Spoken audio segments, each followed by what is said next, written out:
zvatodhakwa manje.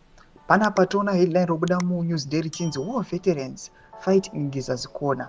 Zvava kuzobuda official manje. Tona war veterans akuona kuti aiwa mukomana anonzi Geza uyu kunyange zvedu tiri kupa mabribes, tiona mapoles achidriliwa, mastands and everything.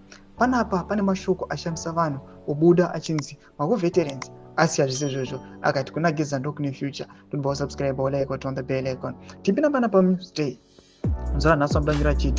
A group of war veterans has come out in support of ZANU-PF Central Committee member Blessed Bombshell Geza.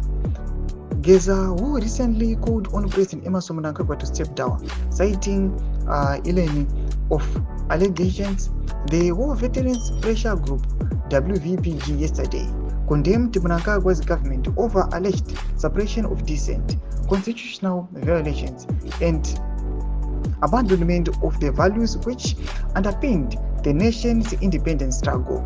The War Veterans Pressure Group is the latest to criticize Mnangagwa following the much published scathing attack by Geza, who has since gone into hiding. Thomas Kwanobuda panapa achingona wakomana chinza aiwa Geza pakangwe akangokweya chimoto akaexposa akatitamirira signal.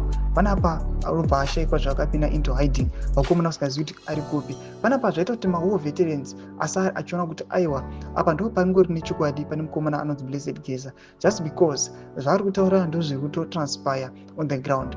This pressure group yafomewa yatukuna yema war veterans ari kuya achikola up achiti aiwa vakomana ava the regime ngavachisuduruka and hatisi kuda kungovamirira kuti timbosvika kana kure kunana 2028. Panapa tikuna this pressure group yakonzeresa chaos yose iri kuitika nyika yeZimbabwe kwese kwese enkuri nhau ngotoka pamusoro pa the war veteran Blessed Geza. Ngoti semafundo emoti kudi pamusoro pechitiko ichi tichiona kuti aiwa ma war veterans now they are coming up to fight against the regime vachisapota na Blessed Geza. Pinda comment section medu bze mafundo enyu, subscribe or like, turn on the bell icon.